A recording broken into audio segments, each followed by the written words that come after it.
Hello guys, today's our topic is that lac operon. The discussion of that law lac operon in the form of that short questions, which is very important in exams. So let us start discussion of that lac operon related questions. First, who studies on E. coli of the lactose catabolism? Lac operon की first of all study किसने की थी E coli के अंदर? तो Jacob and Monod ने. Most of the genes which are regulated at the transcriptional level, okay, जो भी genes होता है लैक्टोज कैटाबॉलिज्म की अगर हम पर्टिकुलर बात करें तो most of the genes which are regulated at the transcription level. तो हम ट्रांसक्रिप्शन लेवल पर सभी जीन्स को क्या कर सकते हैं? रेगुलेट कर सकते हैं कि अगर ट्रांसक्रिप्शन नहीं होगा तो ट्रांसलेशन भी नहीं होगा.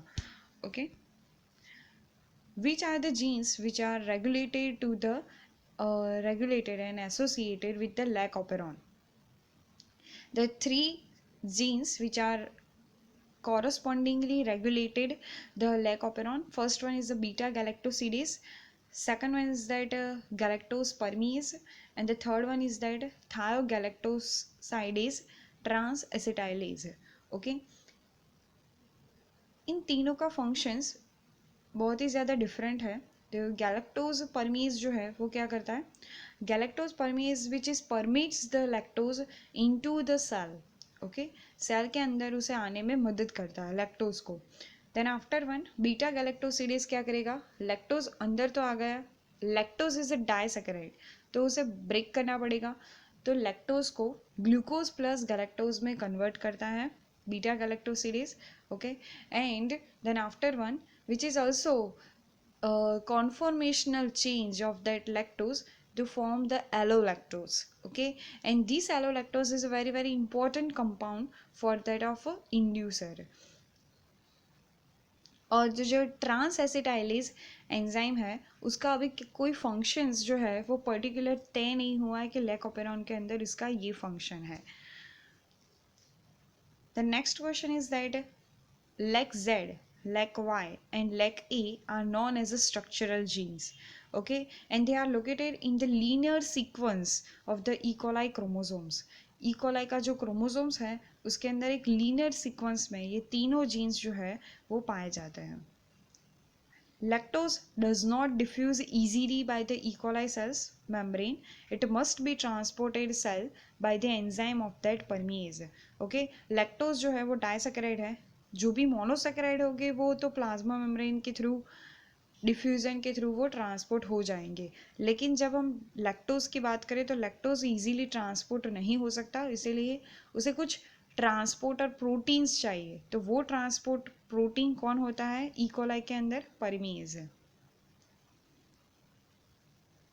The next question is that which substance is responsible for the induction. तो आगे मैंने कहा आपको कि इंडक्शन के लिए, इंडक्शन यानी कि कोई प्रोसेस को स्टार्ट करने के लिए, इनिशिएट करने के लिए कुछ सब्सटेंस होना ज़रूरी है. तो वो सब्सटेंस है लैक ओपेरॉन के लिए एलोलैक्टोज.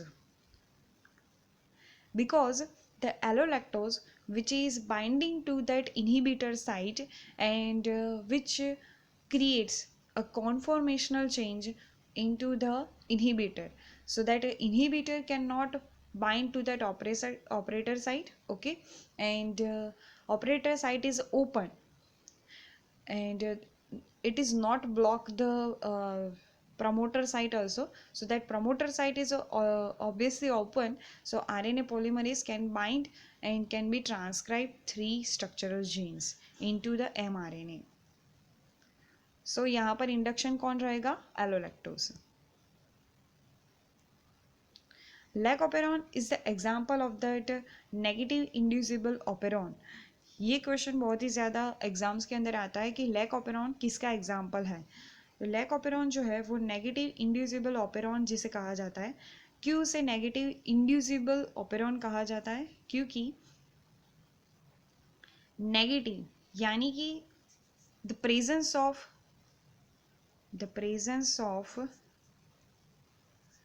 repressor. Okay,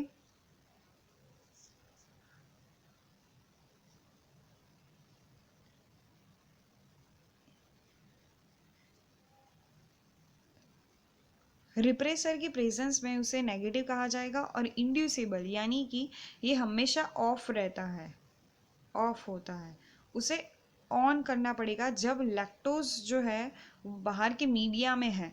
तो अगर लैक ऑपेरॉन ओपन नहीं होगा या फिर ऑन नहीं होगा तब तक लैक्टोज बाहर के मीडिया में है, लेकिन ई कोलाई जो है वो उसे कंज्यूम नहीं कर पाएगी। ओके, तो ऑफ है ऑलवेज, लैक ऑपेरॉन माइंड में रखिएगा कि lac operon always off in condition, but उसे ऑन करना है तो जो भी हमें रिक्वायरमेंट्स है एलोलैक्टोज की वो रिक्वायर रहेगी। So that this is a example of that negative inducible, inducible यानी कि इंड्यूस करने वाला ऑपेरॉन है ये। Which gene produce the repressor? Okay, repressor protein भी किसी जीन से प्रोड्यूस होता है, and which gene is called that lac I. Each repressor contain how many polypeptides and the sites for attachment?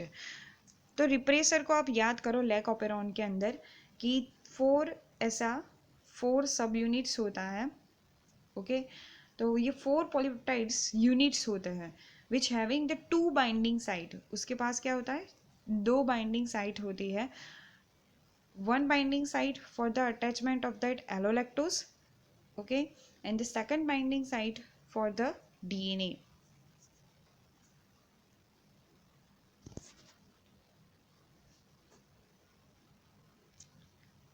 Now the next question is that why RNA polymerase cannot bind to that promoter site? promoter site पर RNA polymerase क्यों bind नहीं कर सकता?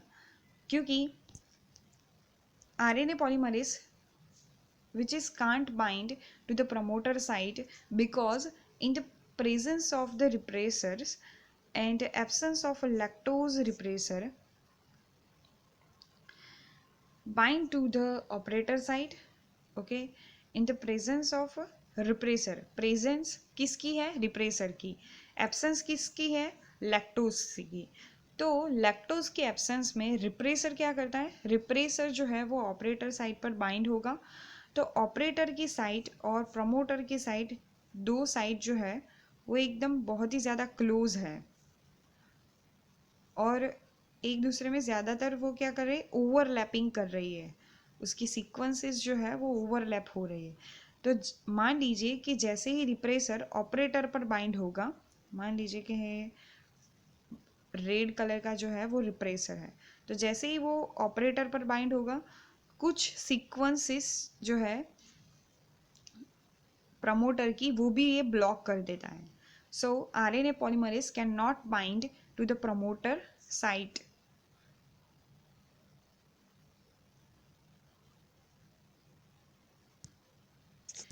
Which enzymes is required for the lactose transportation into the cell is called that permease. Repression is a completely shut down the lac operon. Is it true? Repression जो है, repression यानी कि inhibition, क्या completely shut down हो जाता है जब हम रिप्रेसर की प्रेजेंस में लैक ऑपरेशन क्या कंप्लीटली शट डाउन होगा? नहीं, तो ये बात गलत है कि repression is not completely shut down the lac operation. Okay, क्योंकि repression is one type of the enzyme, okay, and which is bind to that operator site is a very non-covalent bonding pattern, okay, and it is reversible binding, okay, reversible binding होती है, यानी कि बहुत ही ज़्यादा covalently वो attach नहीं होता ऑपरेटर के साथ, वो लूजली बाइंड होता है। ओके, तो लूजली बाइंड होगा तो वो ऑपरेटर और जो भी रिप्रेसर है उसके बीच में जो जब भी वो, मान लीजिए ये है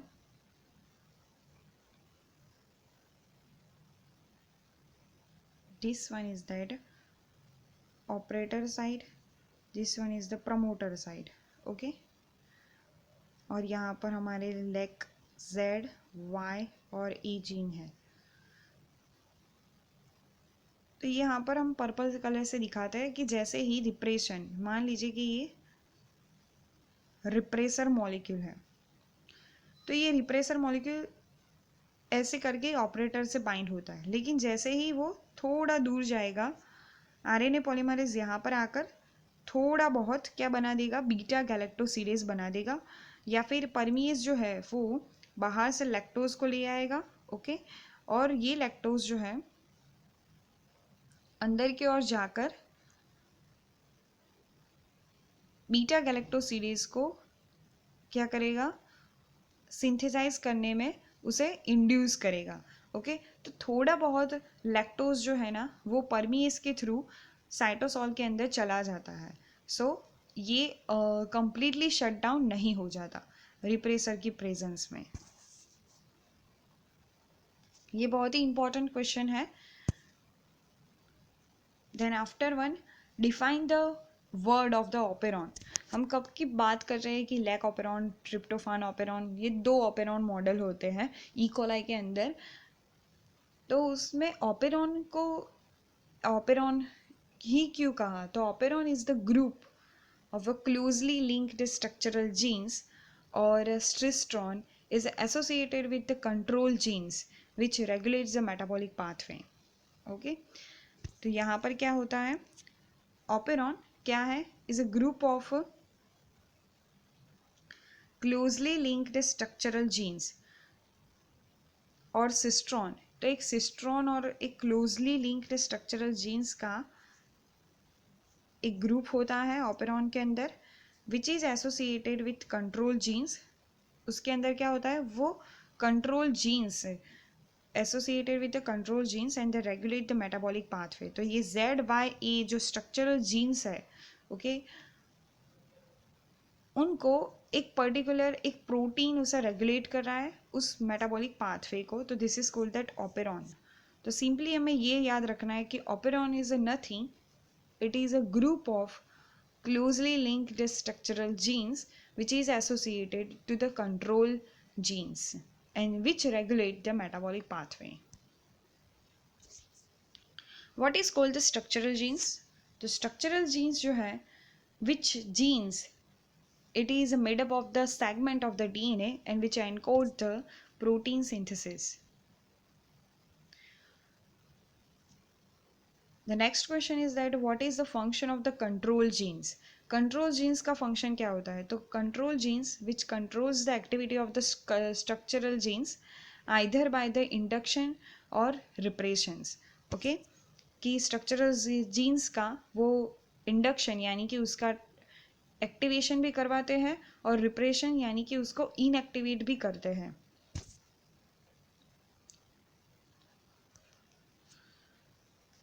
अब हम देखते हैं ट्रिप्टोफान ऑपेरॉन के बारे में कि अगर हाई कॉन्सेंट्रेशन है ट्रिप्टोफान की तो क्या होगा। इफ द ऑलवेज याद रखिएगा कि लैक ऑपेरॉन जो है वो नेगेटिव इंड्यूसिबल ऑपेरॉन है, और जो ट्रिप्टोफान ऑपेरॉन है, tryptophan operon which is a negative repressible operon. Okay, negative repressible operon है। रिप्रेसर यानी कि हमें इसे क्या करना है, रिप्रेस करना है, ऑलवेज ऑन कंडीशन में होता है, ऑलवेज ऑन रहेगा। ओके, लेकिन ट्रिप्टोफान बहुत ही ज़्यादा बन चुका है, हाईली कॉन्सेंट्रेशन के अंदर उसके शरीर के अंदर बन चुका है, तो अब उसे ऑफ भी करना पड़ेगा, तो उसे कहा जाता है repressible. Okay, what is the purpose of the leader and attenuator in the lac operon? Lac operon के अंदर जो एटेन्यूएटर नाम की एक सिस्टम होती है, okay, which is a purpose of the leader and attenuator. Attenuator और लीडर का फंक्शन क्या होता है लैक ऑपेरॉन में, तो leader and attenuator is weaken the transcription of the tryptophan operon and when the tryptophan is relatively abundant. जब media के अंदर या फिर सेल के अंदर ट्रिप्टोफान की कॉन्सेंट्रेशन बहुत ही ज़्यादा है, तब ट्रांसक्रिप्शन को वीक करने के लिए लीडर और एटेन्यूएटर होता है लैक ऑपेरॉन के अंदर।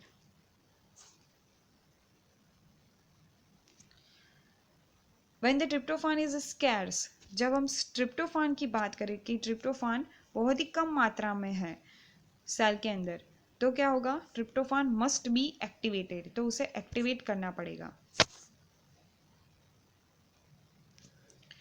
Which substance which is inhibit the transcription, okay, तो ट्रांसक्रिप्शन को इनहिबिट कौन करता है, तो ट्रांसक्रिप्शन को इनहिबिट करेगा हेपेरिन इन द ट्रिप्टोफान। तो इस शॉर्ट क्वेश्चन से हमें एक कंक्लूजन निकलता है कि लैक ऑपेरॉन के पास बहुत ही ज़्यादा रेगुलेशन और कंट्रोल मैकेनिज्म है as compare to the tryptophan operon. Okay, तो लैक ऑपेरॉन को एक आइडियल मॉडल के रूप में माना जाता है as compare to the tryptophan operon. Tryptophan भी है लेकिन लैक ऑपेरॉन के अंदर बहुत ज़्यादा हाईली कंट्रोल मैकेनिज्म्स रहेगी, सो दैट स्ट्रक्चरल जीन्स कब सिंथेसाइज करने हैं कब सिंथेसाइज नहीं करने हैं वो सभी लैक ऑपेरॉन के अंदर देखा जाता है। तो in this next video lecture we are talking about the separate video lectures of that lac operon and the tryptophan operon. I hope you are clear about that what is the overall idea about that lac operon and the tryptophan operon, which is very very important in the exams. I hope you are clear. Please like my video and subscribe my channel.